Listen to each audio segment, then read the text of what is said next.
They told him he didn't belong in first class. They threatened to drag him off the plane in handcuffs. The flight attendant smirked as she ordered him to pick up his bags, convinced she was putting a thug in his place. She didn't know that the man in the hoodie wasn't just a passenger. He was the reason they all had jobs. When he finally made one phone call, the silence that fell over the cabin was louder than a jet engine. This is the story of Damon Kincaid, the arrogant mistake of a lifetime, and the instant karma that left an entire airport terminal in shock. Buckle up. The rain was hammering against the reinforced glass of JFK's Terminal 4, blurring the runway lights into streaks of neon red and yellow.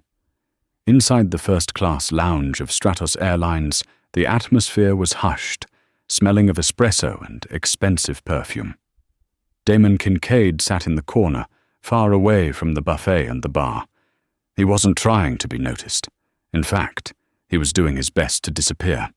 He pulled the hood of his charcoal grey pullover up slightly, resting his head against the high back of the leather chair. He was exhausted. It had been a 90-hour work week, finalizing the merger of his logistics firm, Kincaid Global, with a European distribution giant.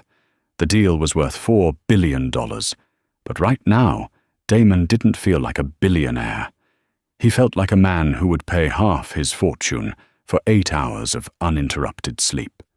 He checked his watch, a Patek Philippe, though currently hidden under the sleeve of his humble hoodie.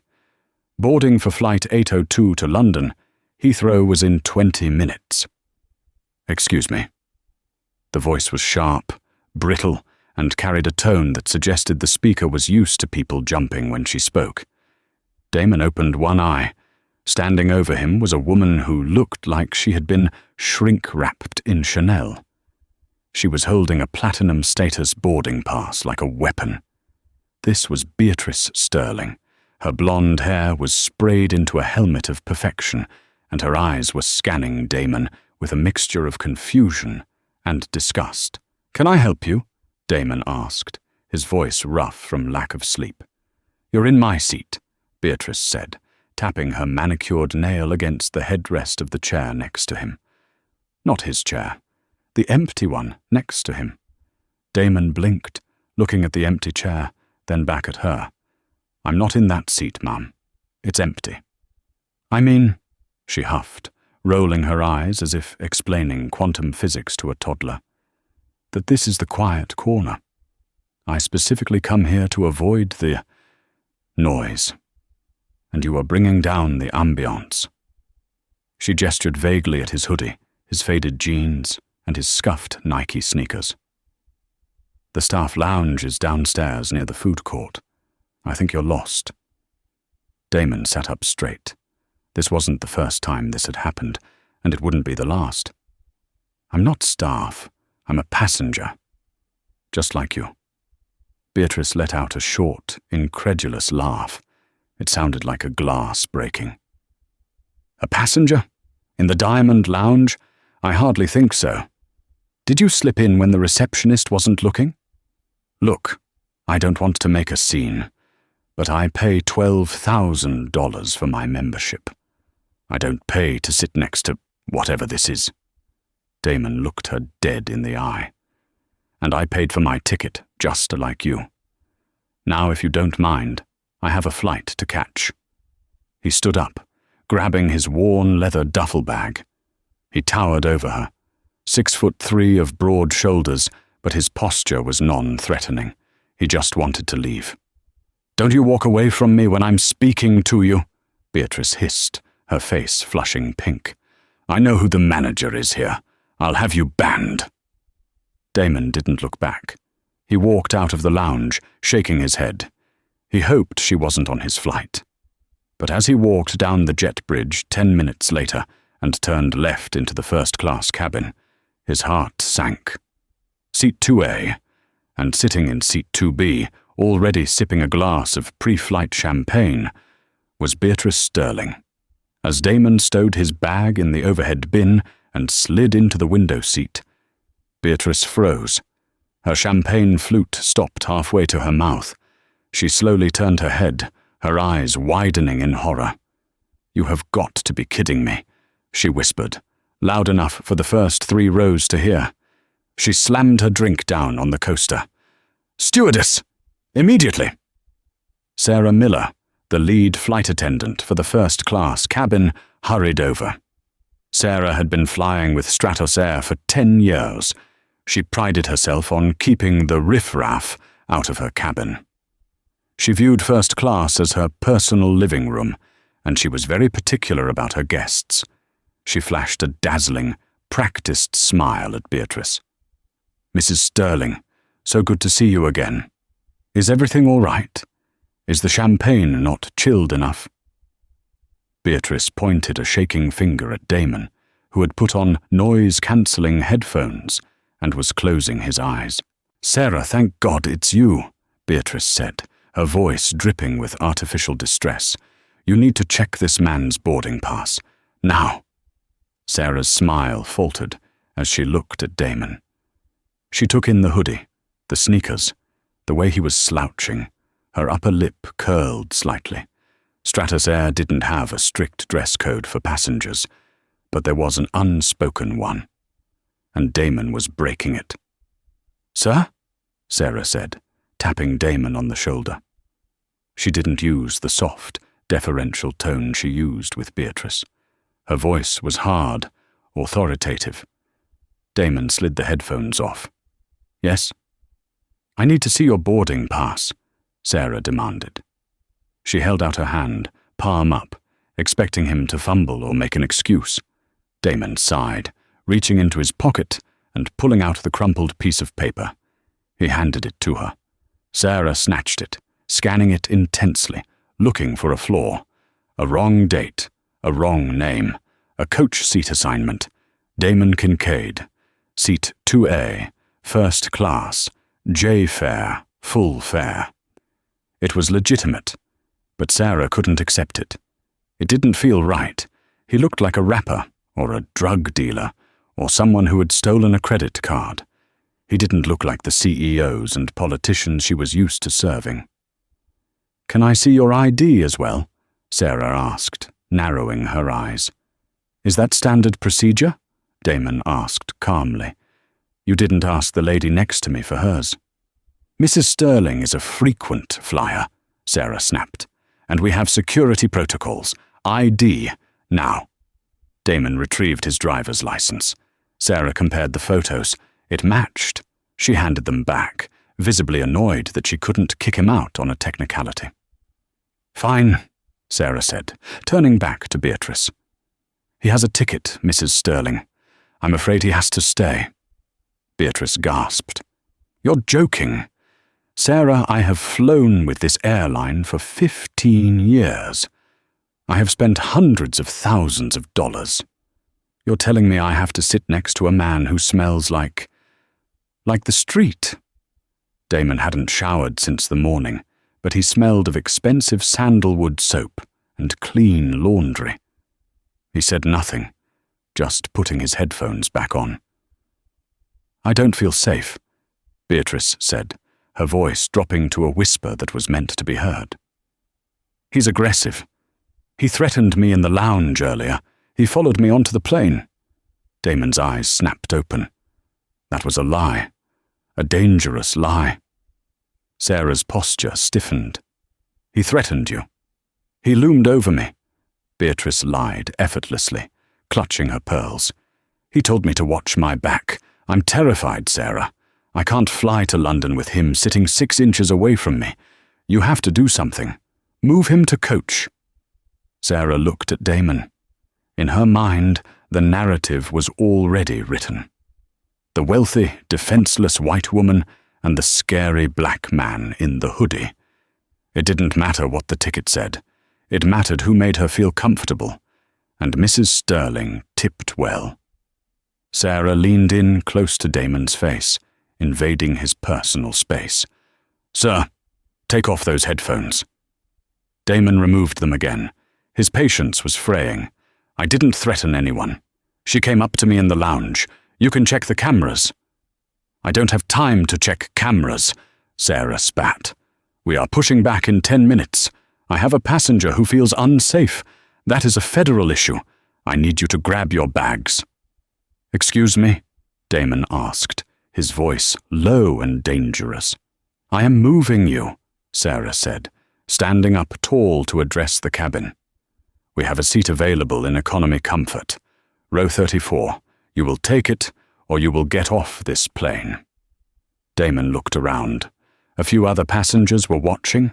An older man in 3A looked concerned, but said nothing. A younger guy in 4B was filming with his phone, holding it low against his chest. "I paid $8,000 for this seat," Damon said, speaking slowly. "I am not moving to row 34. "Then you are getting off," Sarah declared. "On what grounds?"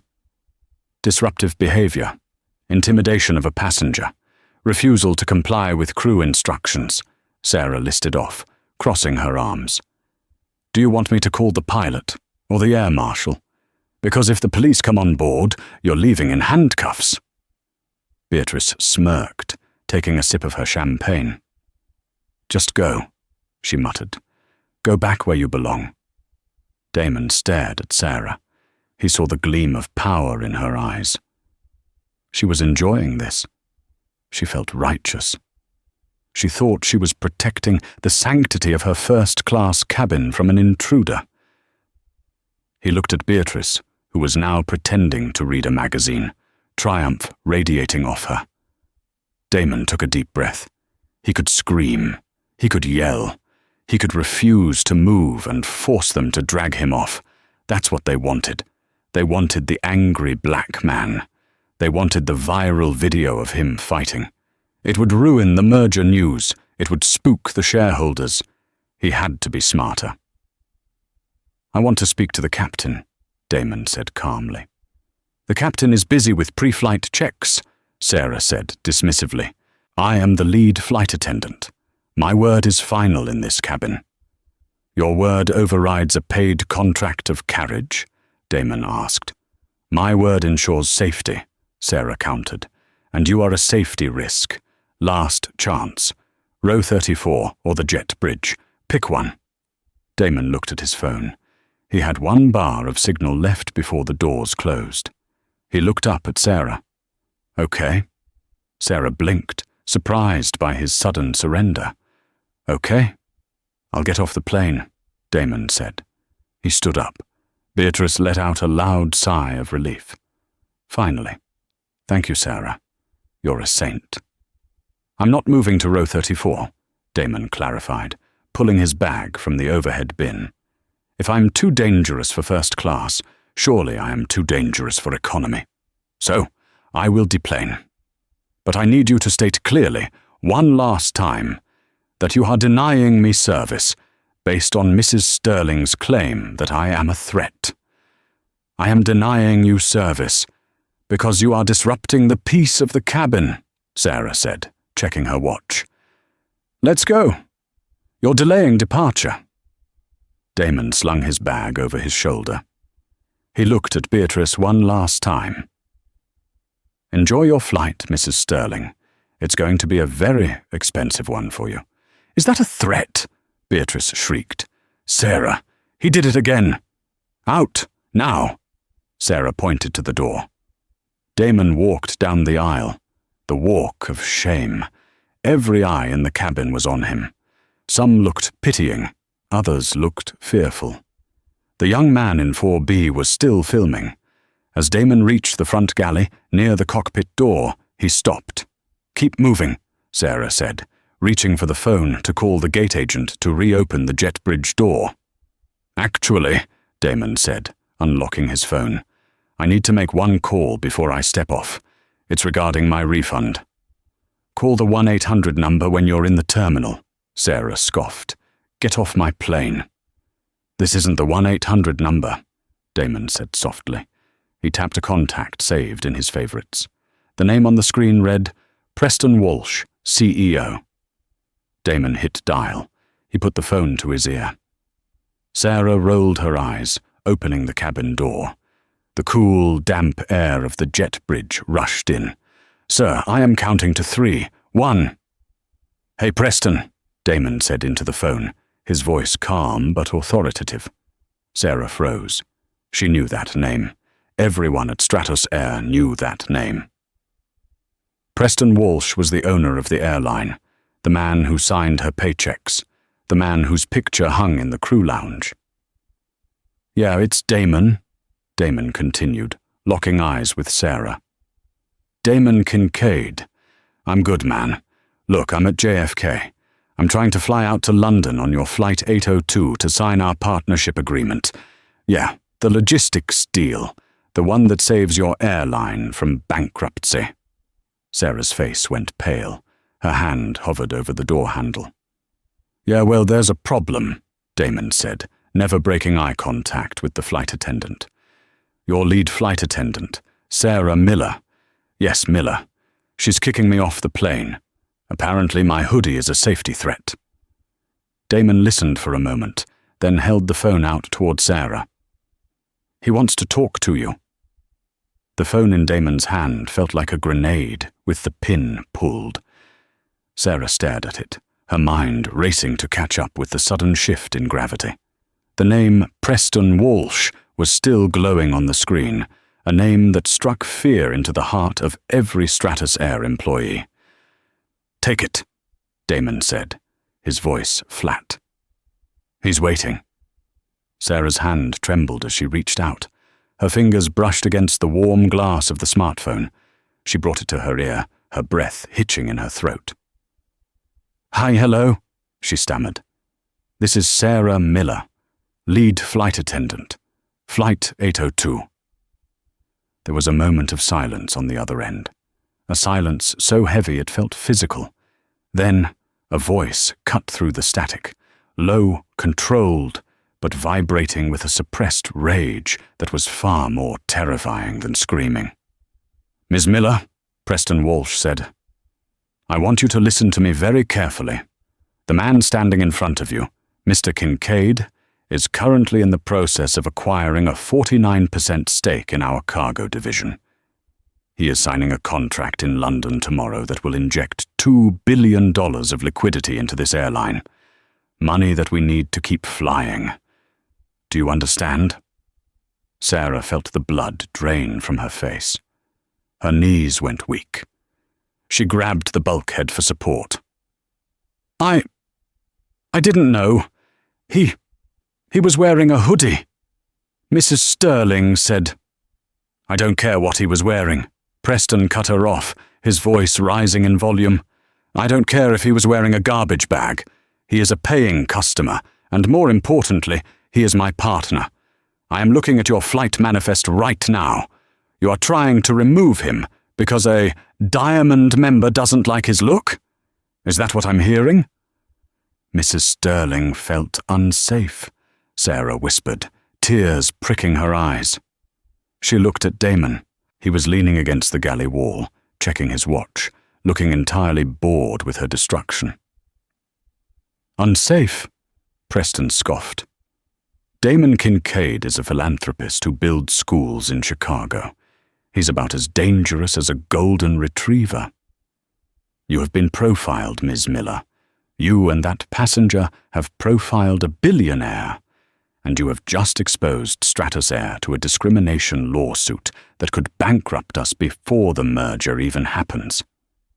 I can fix this," Sarah pleaded, turning her back to Damon so he wouldn't hear her begging. "I'll seat him. I'll upgrade him. We can—" "You have done enough," Preston snapped. "Is the captain there? Put Captain Reynolds on the phone, immediately." Sarah lowered the phone. She felt sick. Her stomach churned with a mix of shame and terror. She looked at Damon, her eyes pleading for mercy, but he just raised an eyebrow. "He wants the captain," she whispered. Damon nodded toward the cockpit door. "Knock." Sarah knocked the secret code on the reinforced door. A moment later, it clicked open. Captain Mark Reynolds, a silver-haired veteran with 30 years of flying experience, looked out. He saw the distress on Sarah's face, the open cabin door, and the tall man standing in the galley. "What is going on out here?" Reynolds asked, stepping out. "We're missing our slot, Sarah. Why is the door open?" "Phone," Sarah croaked, handing him Damon's device. It's Mr. Walsh." Reynolds's eyebrows shot up. He took the phone. "Mr. Walsh? Captain Reynolds speaking?" Reynolds listened. For a full minute, he didn't say a word. His expression shifted from confusion to shock, and finally to a cold, hard anger. He looked at Sarah, and the look in his eyes made her want to disappear. He looked at Damon and nodded respectfully. "Understood, sir," Reynolds said finally. "Yes, I agree. Absolutely. It will be handled. I'll make sure of it personally." Reynolds handed the phone back to Damon. "Mr. Kincaid, on behalf of the flight deck, I deeply apologize for this confusion. Please hold on one moment." Reynolds turned to Sarah. His voice was a low growl. "You, stay here. Do not enter the cabin. Do not speak to a passenger. Do not touch anything." "Captain, "Silence," Reynolds commanded. He picked up the interphone handset that connected to the gate agent. "This is Flight 802. We need the Port Authority police to board the aircraft immediately. Gate A4. Yes, immediately. We have a violation of federal aviation regulations regarding false statements and passenger intimidation." Over. He hung up the phone. Damon stood there, calm and collected. "Am I still getting off, Captain?" "No, sir," Captain Reynolds said, straightening his tie. "You're going to London, but we have some baggage to unload first." Reynolds turned and marched into the cabin. Damon followed him, stopping at the curtain to watch. Sarah stood paralyzed in the galley, tears streaming down her face, her career flashing before her eyes. Inside the first-class cabin, Beatrice Sterling was happily scrolling through her iPad, sipping her champagne. She looked up as the captain approached, expecting him to give a speech about the delay. She saw Damon standing in the distance and frowned, but then she saw the captain's face. He wasn't smiling. "Mrs. Sterling?" Captain Reynolds asked, stopping at row 2. "Yes, Captain." She beamed, adjusting her pearls. "Is everything sorted? Is the disturbance gone?" "We are sorting the disturbance now," Reynolds said, his voice carrying through the silent cabin. Every passenger was listening.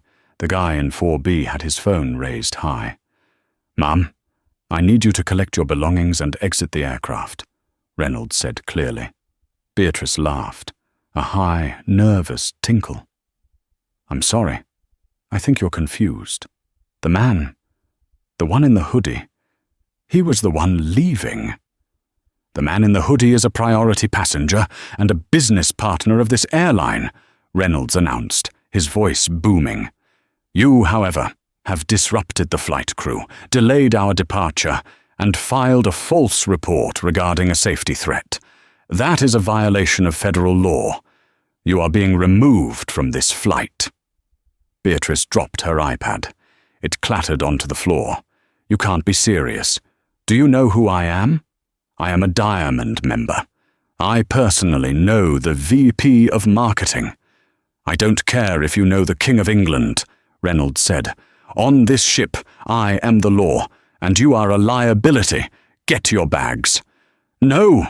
Beatrice shrieked. "I'm not moving. I paid for this seat. He threatened me. He's a thug." "He is the CEO of Kincaid Global," Reynolds shot back, "and he hasn't said a word to you. Now you can walk off, or the officers coming down the jet bridge can carry you off." The sound of heavy boots echoed from the front of the plane.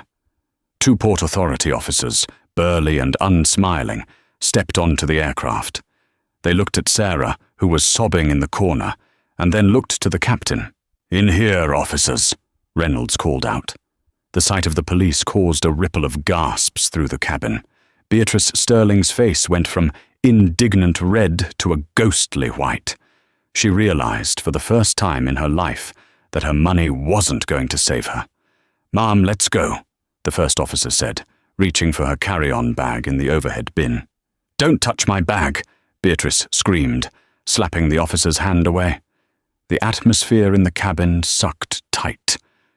You do not touch a police officer. Okay, that's it, the officer said. Ma'am, you are under arrest for disorderly conduct and assaulting an officer. Stand up. Now. Help me. Beatrice looked around the cabin, her eyes wild. Help! They are attacking me! Sarah! Sarah! Tell them! But Sarah wasn't there. The officers grabbed Beatrice by the arms. She went limp, dead weight, forcing them to haul her up. She started kicking and screaming, her Chanel heels scuffing the expensive leather seats. He's a criminal, she wailed, pointing a shaking finger at Damon, who was watching from the front of the aisle with his arms crossed. He's the criminal, not me. This is reverse racism. This is unfair. You have the right to remain silent, the officer droned as he snapped handcuffs onto her wrists. The metallic click-click was the sweetest sound Damon had heard all day. As they dragged her down the aisle, her composure completely shattered. Her perfectly sprayed hair was disheveled, her mascara was running. She passed the young man in 4B. You got that? The man whispered to his phone. World star, baby. Beatrice passed Damon at the front of the cabin. She stopped struggling for a split second, looking him in the eye. She saw no anger in his face, only pity. You ruined my life, she hissed at him. You did that yourself, Damon replied softly. I just wanted to sleep. The officers hauled her off the plane and onto the jet bridge. Her screams faded as they moved her into the terminal. Silence returned to the cabin, but the show wasn't over. Captain Reynolds turned back to the galley where Sarah was standing. She had stopped crying and was now just staring at the floor, shaking. Ms. Miller, Reynolds said. His voice wasn't angry anymore. It was just disappointed. Grab your kit. Sarah looked up. Captain, please. I've been with Stratos for 10 years. It was a mistake. She was so convincing. You made a judgment call based on appearance, Sarah. And when you were presented with the truth, you doubled down because of your ego, Reynolds said sternly. Mr. Walsh has ordered you off the rotation. You are suspended pending a formal HR investigation. You cannot fly on this bird. But who will serve first class? Sarah asked weakly. I'll pull Jenkins from economy to cover, Reynolds said.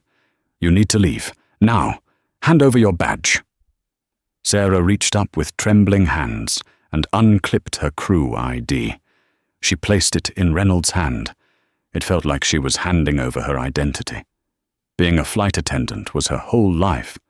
She loved the power, the travel, the prestige, and in 5 minutes she had thrown it all away because she judged a book by its hoodie. She grabbed her rollerboard suitcase. She had to walk through the same door Beatrice had just been dragged through. She had to walk past Damon. Damon was standing by the cockpit, putting his phone away. He looked at Sarah. I'm sorry, Sarah whispered, her voice barely audible. Mr. Kincaid, I am so sorry. Damon looked at her. He didn't smile. He didn't scoff. He just nodded. I hope you learn from this, Sarah. Real power isn't about making people feel small. It's about service. Sarah choked back a sob and hurried off the plane. Captain Reynolds exhaled a long breath. He turned to the cabin, addressing the stunned passengers. Ladies and gentlemen, my apologies for the delay and the entertainment. We will be removing the baggage of the offloaded passenger, and then we will be underway to London. Flight time is 6 hours and 40 minutes. Open bar is on the house for the first hour. A cheer went up from the cabin. Reynolds turned to Damon and extended his hand. Mr. Kincaid, please, take your seat, and allow me to upgrade you. I'm already in first, Captain. Damon smiled. I know. Reynolds grinned. But the pilot rest suite is empty. It's got a real bed. I think you need some sleep. Damon's eyes lit up. Now that is an offer I can't refuse. Damon grabbed his duffel bag and headed toward his new quarters. But as he sat down on the edge of the real mattress in the private crew bunk, his phone buzzed. It wasn't Preston Walsh this time. It was a notification from Twitter, X. Trending now. Boarding pass Karen. He clicked the link. The video from the guy in 4B was already up. It had 50,000 views in 10 minutes. It showed Beatrice screaming, Sarah threatening Damon, and the glorious moment the police dragged Beatrice away. The caption read, CEO of Kincaid Global gets profiled, drops the hammer. Karma is swift. Stratos Air. Justice. Damon sighed, tossing the phone onto the pillow. He knew that by the time he landed in London, Beatrice Sterling wouldn't just be banned from an airline. She would be famous in the worst way possible. The internet didn't forgive, and it certainly didn't forget. He laid back and closed his eyes. The plane began to push back from the gate.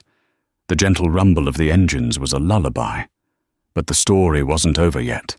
The karma had hit the immediate perpetrators, but the ripple effects were about to tear through their lives in ways Damon couldn't even predict. And there was one more person involved in this mess who hadn't paid the price yet. The gate agent who had let Beatrice bully her way into the lounge and flagged Damon's ticket in the system earlier that day, setting the whole stage. And Beatrice? She wasn't the type to go down quietly. As she sat in the holding cell at JFK, still in her handcuffs, she was already plotting her revenge. She used her one phone call not to call a lawyer, but to call her husband, a high-powered senator with a temper shorter than hers. "Get me out of here, Richard," she screamed into the precinct phone, "and then destroy Stratos Airlines." Damon fell asleep, unaware that while he flew at 35,000 feet, a war was brewing on the ground. While Damon Kincaid slept soundly at 38,000 feet, wrapped in a duvet in the captain's bunk, the world below him was erupting into chaos. The video of the incident had jumped from Twitter to TikTok, and then to the cable news cycle. It was the perfect storm of modern outrage. A wealthy, entitled antagonist, a calm, successful victim, and instant justice delivered by authorities. In Washington, D.C., Senator Richard Sterling was in the middle of a fundraising dinner when his phone began to vibrate incessantly against his ribs. He ignored it twice, sipping his scotch, laughing at a lobbyist's joke. When it buzzed a third time, followed by his chief of staff, Marcus, rushing into the dining room with a face the color of ash, Richard knew the evening was over. "Senator, you need to step outside," Marcus whispered, his voice trembling. "Now." Richard excused himself, annoyed. He walked into the hallway of the private club, the marble floors echoing his heavy footsteps. "This better be good, Marcus. I'm sitting next to the head of the Energy Committee." Marcus didn't speak. He just held up an iPad. Richard watched the video. He saw his wife, Beatrice, screaming. He saw her point at the black man. He heard her lies. And then he saw her being dragged away in handcuffs like a common criminal. "What the hell is this?" Richard roared, his face turning purple. "Who posted this? Get it taken down. Call the platform's CEO." "We can't," Marcus said, wiping sweat from his forehead. "It has 6 million views, Senator. It's trending #1 globally. They've identified her. And they've identified you." Richard froze. "Me? I wasn't even there." "The comments, sir. They're digging into your voting record on transportation security. They're digging into your stock portfolio. And Beatrice, she called you from the precinct. TMZ has the audio. She's screaming about how you'll fix it and destroy the airline. It looks like a conspiracy." Richard slammed his fist against the wall. "Get the police chief at JFK on the line. I want her released. I want the charges dropped. Tell them she was having a medical episode, a panic attack, anything." "I tried, sir," Marcus said quietly. "The chief won't take the call. The FBI is involved now. Interfering with a flight crew is a federal felony. Since 9/11, they don't play around with this. She's in federal custody." Richard felt the walls closing in. He was up for re-election in November. "Spin it," he snarled. "Blame the airline. Say they overbooked. Say the flight attendant was rude. Paint Beatrice as the victim of a corporate machine." "We can't blame the flight attendant," Marcus said, scrolling down on the tablet. "Because the airline just released a statement. Preston Walsh personally threw the flight attendant under the bus. Stratus Air is siding 100% with Damon Kincaid." "Who is Damon Kincaid?" Richard asked, confused. "He's the guy she tried to kick off." Marcus sighed, looking at his boss with pity. "He's worth $4 billion, Senator. He's not a random passenger. He owns the company that moves your campaign equipment across the country. You can't fight him. He has more lawyers than you have voters." Meanwhile, back at JFK, the hard karma was trickling down to the smaller players who thought they were safe. Greg, the gate agent who had originally checked Beatrice in, was currently hiding in the staff break room. He had been the one to reassure Beatrice that the lounge would be cleared for her. He had been the one to flag Damon's ticket with a security check note, simply because Damon looked tired and was wearing a hoodie. The door to the break room opened. It wasn't a colleague. It was the station manager, flanked by 2 security guards. "Greg," the manager said, holding a clipboard. "We need your badge." "What? Why?" Greg stammered, dropping his coffee cup. "We did an audit of the keystrokes on the check-in terminal," the manager said coldly. "We saw that you manually overrode the system to block seat 2B after Mrs. Sterling complained about the passenger list. You enabled her behavior. You violated the non-discrimination policy of Stratus Air." "I was just trying to help a Diamond member," Greg protested. "You profiled a customer," the manager corrected. "And you cost us a fortune in PR damage. You're fired, Greg. Effective immediately. Escort him out." As Greg was marched through the terminal, stripped of his uniform jacket, he walked past a TV screen. The news was playing the video of Beatrice being arrested. He realized with a sinking feeling that his blind loyalty to a rude woman had just cost him his pension. In the federal holding facility in Queens, Beatrice Sterling was stripped of her pearls, her heels, and her dignity. She sat on a cold metal bench, wearing an orange jumpsuit that smelled of industrial detergent. She had spent the last 3 hours demanding to speak to the manager. She had demanded organic water. She had threatened to sue every officer who walked past the bars. But now, silence had set in. A lawyer finally arrived.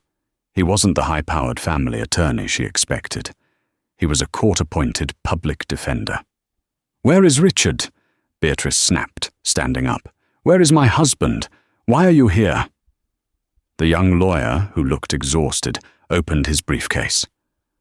"Mrs. Sterling, your husband has issued a press release." "Good," she smirked. "He's fixing it." "Not exactly," the lawyer said. He slid a piece of paper through the slot. Beatrice picked it up. It was a statement from the office of Senator Richard Sterling. "I am deeply disturbed by the behavior displayed in the video circulating today. I do not condone racism, entitlement, or the mistreatment of service workers or fellow passengers.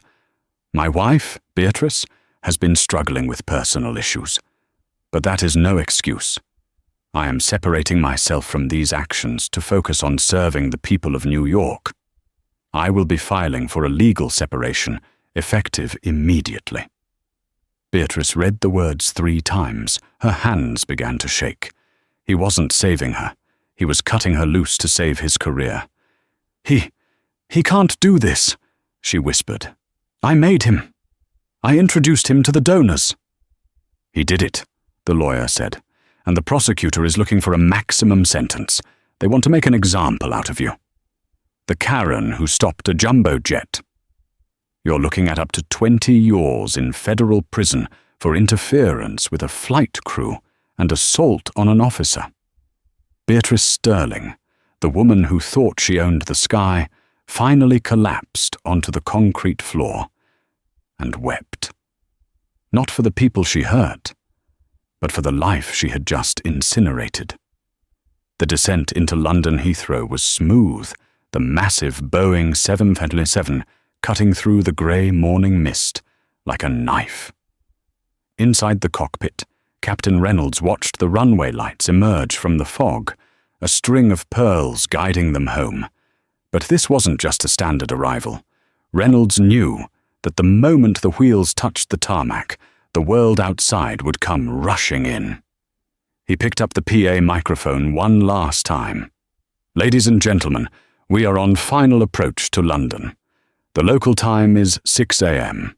On behalf of the entire flight crew, well, the remaining flight crew, I want to thank you for your patience during what was an eventful journey.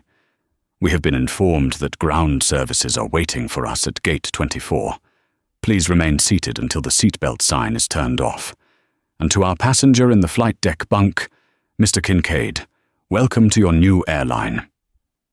A ripple of confused whispers went through the economy cabin. New airline. When the plane taxied to the gate, the scene on the tarmac was unprecedented. Usually, a few baggage handlers and a fuel truck awaited them. Today, a fleet of black sedans was parked right on the apron.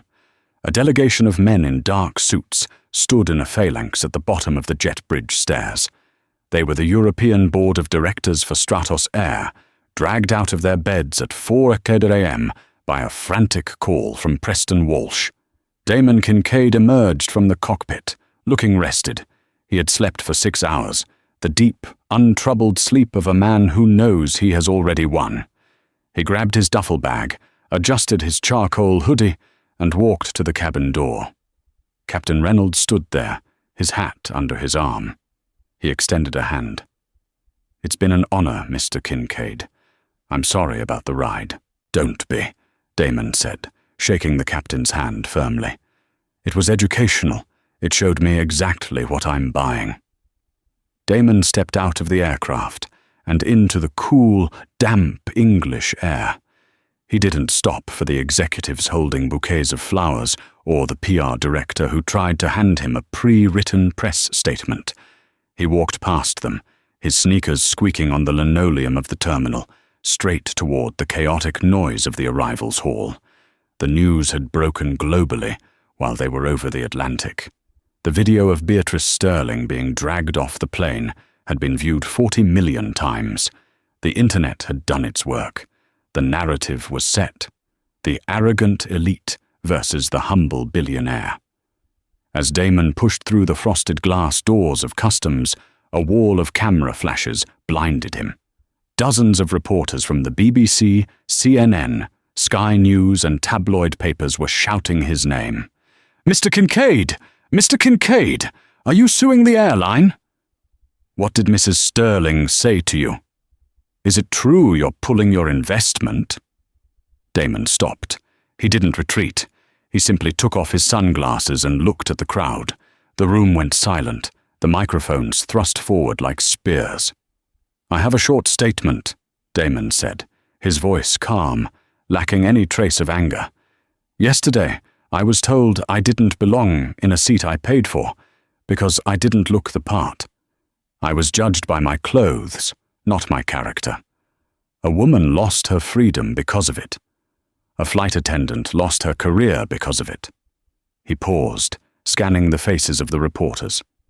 "I spoke to Preston Walsh, the current owner of Stratos Air, while we were somewhere over the Atlantic. We came to an understanding. I will not be suing Stratos Air for discrimination." A collective gasp went through the press corps. The Stratos executives standing behind him exhaled, looking relieved. "Instead," Damon continued, his voice dropping an octave, "I have decided to accelerate the merger. As of this morning, Kincaid Global has acquired a controlling 51% stake in Stratus Airlines. We aren't just partners anymore. I own the company." The relief on the executives' faces vanished, replaced by sheer terror. "And my first act as chairman," Damon announced, "is to dismantle the culture that allowed this to happen.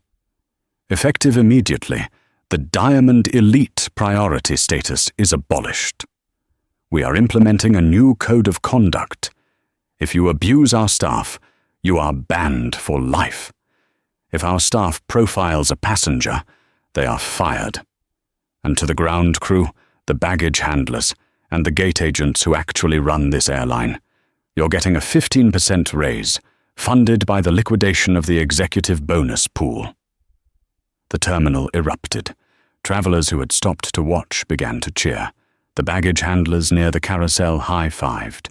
It was a populist's victory, broadcast live to the world. While Damon was reshaping the airline industry in London, the hammer was falling in New York. Senator Richard Sterling sat in his mahogany-paneled office, staring at the TV screen. He watched Damon Kincaid announce the acquisition. He watched the ticker at the bottom of the screen. "Stratus Air stock jumps, 12% on takeover news." Richard's intercom buzzed. It was his chief of staff, Marcus. "Senator, the Ethics Committee is on line 1. They're opening a formal inquiry into the campaign funds used for Beatrice's travel expenses. And, sir, the RNC just pulled your funding for the midterms. They're dropping you." Richard slumped back in his chair. It was over. 30 years of political maneuvering, destroyed because his wife couldn't sit next to a man in a hoodie. He looked at the framed photo of Beatrice on his desk. He picked it up and threw it into the trash can. He picked up his phone and dialed his lawyer. "Draft the divorce papers," Richard said, his voice hollow. "Irreconcilable differences. And get a press release ready. I'm resigning for health reasons." Beatrice didn't know about the divorce yet. She was currently sitting in an interrogation room at the Queen's Detention Center, still wearing her Chanel suit, though it was now wrinkled and stained. The door opened, and a federal prosecutor walked in. She was a sharp-eyed woman who looked like she had zero patience for nonsense. "My husband is a senator," Beatrice blurted out, her voice cracking. "You have to let me go. This is a misunderstanding." "Your husband," the prosecutor said, sliding a tablet across the metal table, "just resigned, and he issued a statement distancing himself from your actions. You're on your own, Mrs. Sterling." Beatrice stared at the screen, reading the news of Richard's resignation and the pending divorce filing.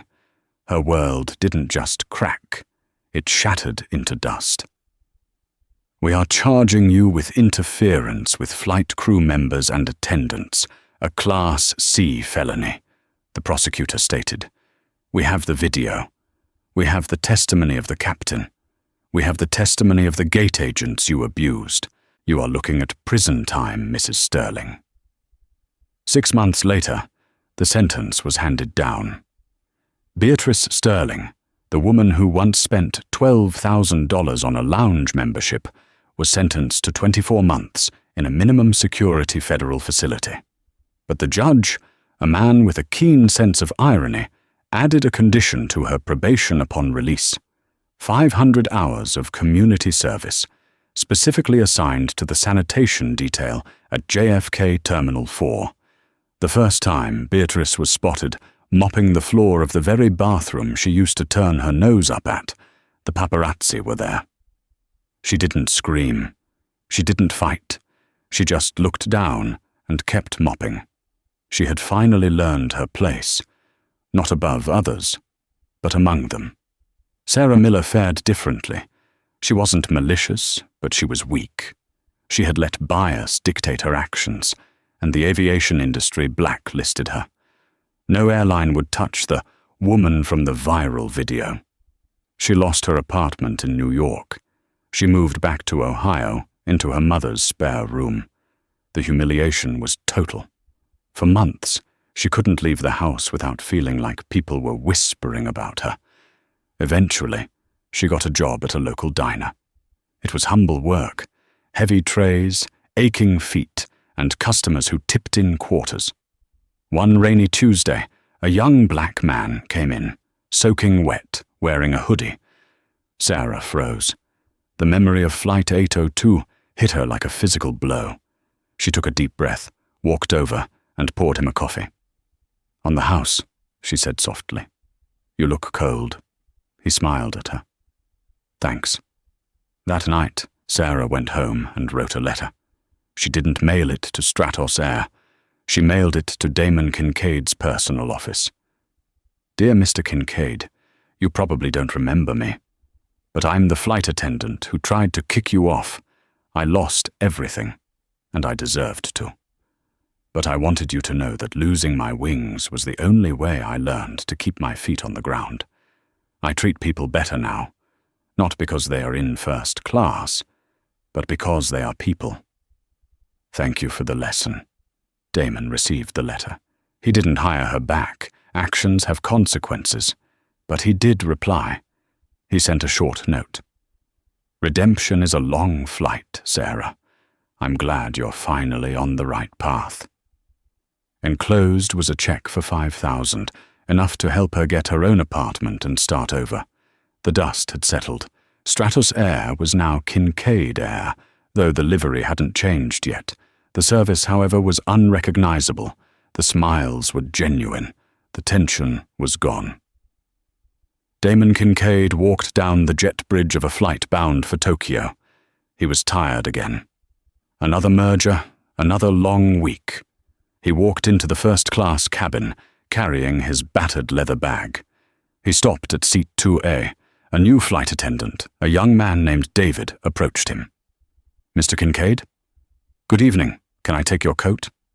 Damon smiled. "I'm good, David. Thanks." He looked at the seat. It was comfortable, wide, expensive. Then he looked through the curtain to the economy cabin. He saw a young mother struggling to get a car seat into the overhead bin while holding a crying baby. She looked exhausted, on the verge of tears. Damon tapped David on the shoulder. "Actually, David, I do need a favor." "Anything, sir." "Go ask that lady in row 34 if she'd like to swap seats." David blinked. "Swap with you, sir? But this is your airline." "Exactly," Damon said, handing David his boarding pass. "And on my airline, the people who need the rest should get the best seats. Go on." Damon walked past the curtain, down the narrow aisle of economy. The passengers recognized him. They stopped talking. Heads turned. He reached row 34, where the young mother was standing, looking shocked as David explained the swap. "Are you serious?" she asked, tears welling up. "Go ahead," Damon said, gently taking her heavy carry-on bag and hoisting it into the bin effortlessly. "Take the champagne. I'll take the middle seat." She hugged him, sobbing a thank you, and hurried up to first class. Damon sat down in 34B, wedged between a teenager playing a Nintendo Switch and an elderly man reading a newspaper. The old man lowered his paper and looked at Damon. He peered over his glasses. "You look familiar, son. Do you work for the airline?" Damon leaned his head back against the thin, uncomfortable seat. He closed his eyes, a small, contented smile playing on his lips. "Yeah," Damon whispered. "I guess you could say I work for the airline." The plane pushed back. The engines roared, and for the first time in his life, sitting in the cramped middle seat of economy, Damon Kincaid felt like he was exactly where he belonged. And that is the story of how a single act of judgment grounded an empire, and a single act of grace built a new one. Beatrice Sterling and Sarah Miller learned the hard way that status is just a label on a ticket, but class is how you treat the person cleaning the aisle. Damon Kincaid didn't just buy an airline. He proved that the most powerful currency in the world isn't money, it's humanity. He showed us that true kings don't need thrones. Sometimes they sit in seat 34B. If this story satisfied your craving for justice, please smash that like button. It helps the algorithm share this message with more people. Make sure to subscribe and turn on notifications so you don't miss our next story of instant karma. And tell me in the comments, would you have forgiven the flight attendant? Thanks for watching, and fly safe.